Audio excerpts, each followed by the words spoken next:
Paper first of प्रसूति तंत्र, इसमें टॉपिक नंबर 2 ऋतु चक्र देख रहे हैं। इसमें शुद्ध आर्तव एंड शुद्ध शुक्र लक्षण फर्स्ट पॉइंट डिस्कस करने वाले हैं।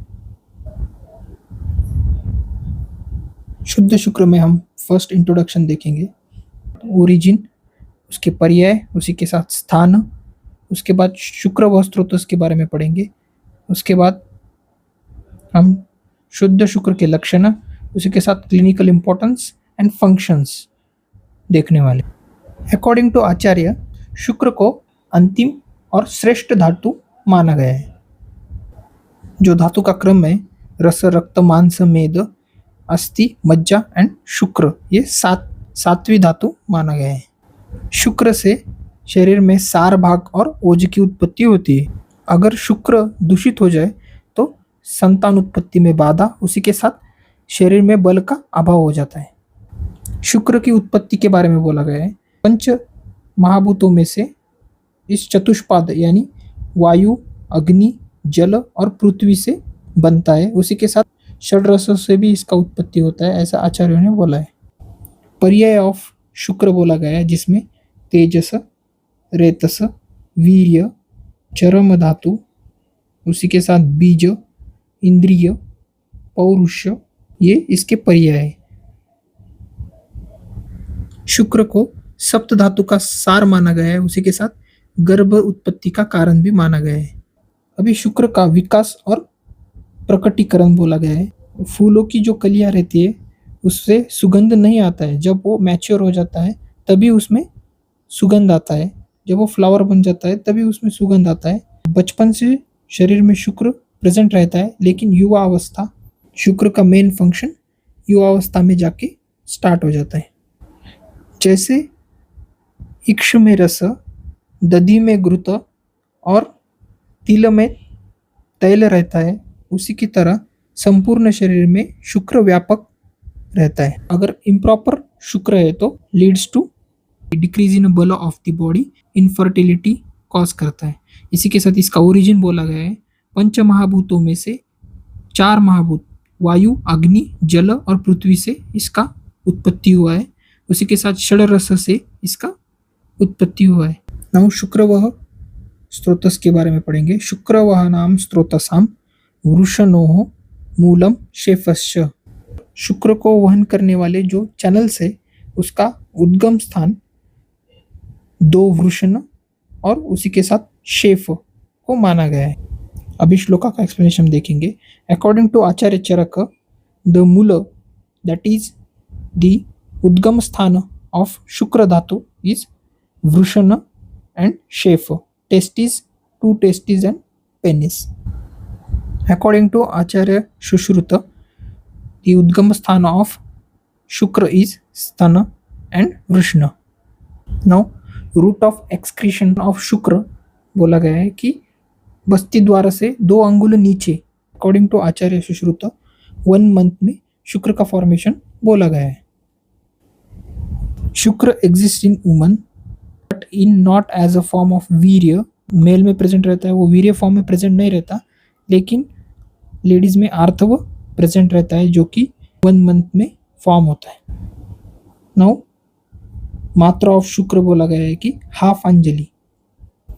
नेचर ऑफ शुक्र इज सौम्य। फंक्शन ऑफ शुक्र बोला गया है शुक्रम धैर्यम, च्यवनम, प्रीतिम, देहबलम, हर्षम, बीजार्थम च।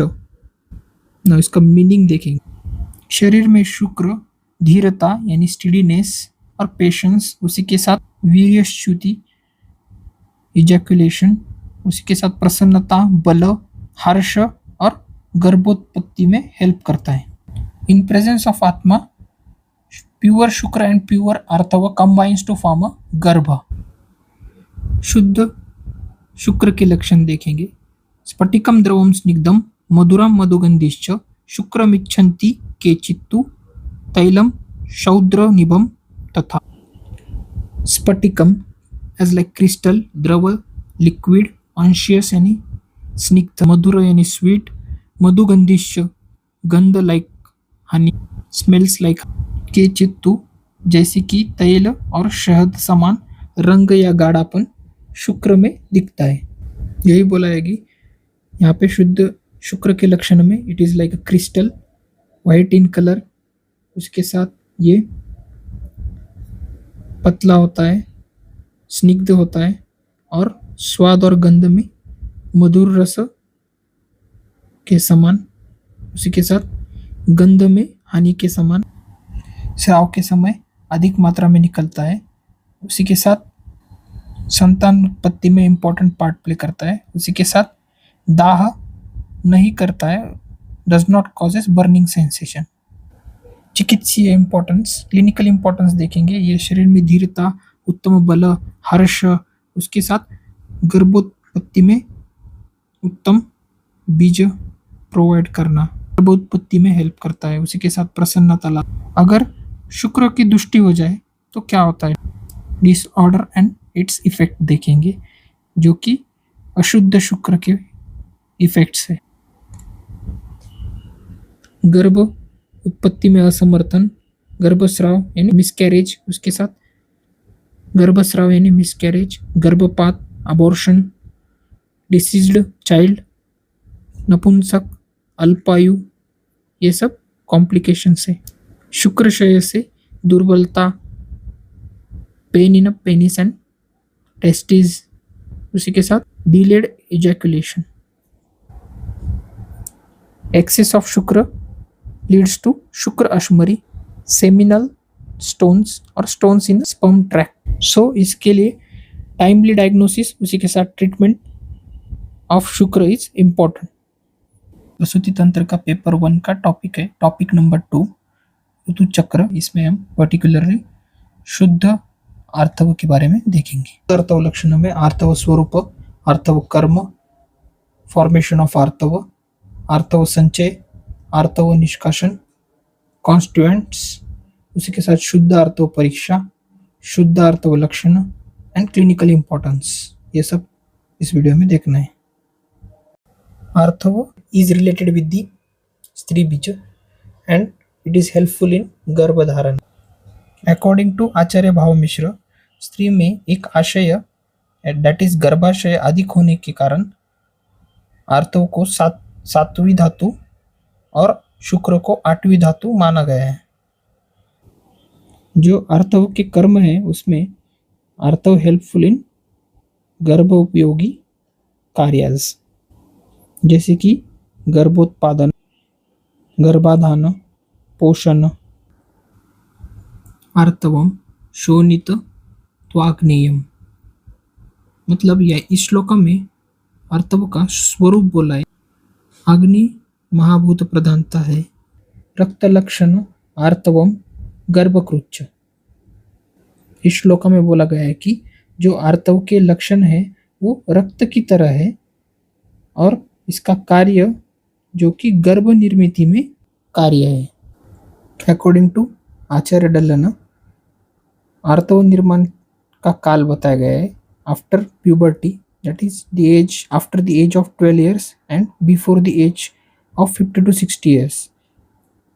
बिटवीन दिस पीरियड हर एक मास में संचित आर्तव वायु के प्रभाव के द्वारा फ्लो होता है और ये आर्तव ब्लैक और विवर्ण और विशिष्ट गंध युक्त होता है। अकॉर्डिंग टू आचार्य कश्यप, जो ये आर्तव है ये रजपुष्प के समान रजोवह सिरों से इसका फ्लो होता है। आर्तव को 2 फॉर्म में एक्सप्लेन किया है, फर्स्ट रक्त रूप में और सेकंड बीज रूप में।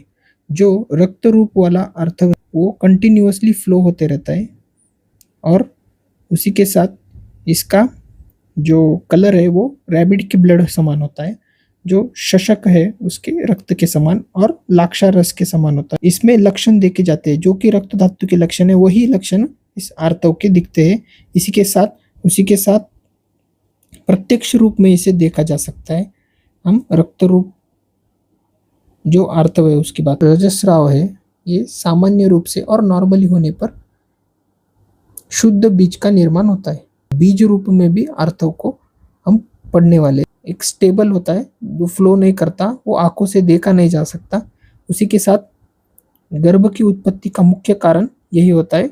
आर्तों की परीक्षा देखेंगे, जो वस्त्र पे डालने पर रंजित न करे, मतलब वहाँ पे कलर, उसका कलर उस पे ना लगे। उसी के साथ बहुत अधिक और बहुत कम फॉर्म में न हो।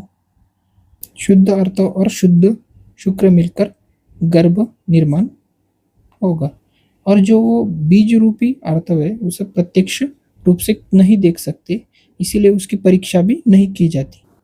शुद्ध आर्तव के लक्षण इस इमेज थ्रू देखेंगे तो जो एक मास में प्रवर्तित हो, उसी के साथ पिछिलता, दाह और वेदना से रहित हो, और 5 रात्रि तक श्रावित होने वाला, न अत्यल्प और न अधिक प्रमाण में उस सिक्रिट हो, मतलब जो प्रमाण है वो संतुलित रहे। उसी के साथ जो वर्ण में गुंजाफल, कमल, पुष्प या इंद्रगोप के सदृश लाल वर्ण वाला होना चाहिए, उसी को शुद्ध आर्तव कहते हैं। सुश्रुत और वाग्भटक द्वय के अनुसार शुद्ध आर्तव लक्षण का श्लोक है।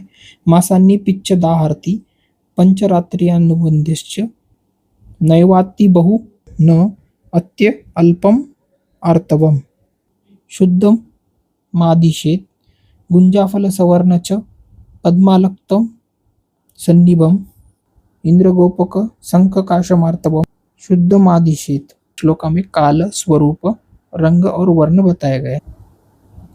जो श्लोक है उसका एक्सप्लेनेशन बताया गया है। इसमें काल that is occurs at interval of 1 month, उसी के साथ स्वरूप बताया गया है, free from burning sensation, picchilata and pain. उसी के साथ उसकी मात्रा भी यहाँ पे बताई गई है, वो बैलेंस्ड क्वांटिटी में होना चाहिए। उसी के साथ रंग और वर्ण बताया गया है। Red in colour, resembles the Gunja fruits, उसी के साथ लोटस फ्लावर और इंद्रगोप बेटल। तो काल जो बताया गया है कि वो 1 मंथ के अंतराल पे होना चाहिए। उसी के साथ स्वरूप बताया गया है, पिछिलता एवं दाह वेदना रहित होना चाहिए। उसी के साथ रंग वर्ण भी बताया गया है, जो कि गुंजा फल के समान, उसी के साथ कमल पुष्प के समान और इंद्रगोप के सदृश लाल वर्ण होना चाहिए। और प्रमाण भी बताया गया है, जो कि शुद्ध आर्तव का चिकित्सीय महत्व यहाँ पे बताया गया है। Importance, clinical importance of pure artava बताया गया है, जिसमें गर्भाधान के पूर्व कुछ निर्देश दिए हैं जो कि फॉलो करना चाहिए। गर्भाधान के पूर्व बोथ स्त्री एंड पुरुष शुड फॉलो पूर्व कर्म, उसके बाद प्रॉपर पंचकर्म, उसके बाद प्रॉपर विशिष्ट आहार एंड विहार फॉलो करना चाहिए। उसी के बाद शुद्ध आर्तव एंड शुद्ध शुक्र प्रोड्यूस हो जाएगा। गर्भाधान के बाद हेल्दी चाइल्ड प्रोड्यूस हो जाएगा। अगर यही आर्तव की दुष्टि हो गई तो क्या इफेक्ट्स आते हैं वो देखेंगे। तो इसमें फर्स्ट है अष्ट आर्तव दोष हो जाएंगे, जो मेंस्ट्रुअल डिसऑर्डर से वो हो जाएंगे। उसी के बाद आर्तव क्षय, आर्तव वृद्धि और आर्तव नाश, इसके कारण ये व्याधि उत्पन्न हो जाएगी, जिसकी वजह से इनफर्टिलिटी, आर्तव वृद्धि की वजह से दौर्बल्य, वीकनेस और फटीग आ जाएगा और एनीमिया भी हो सकता है।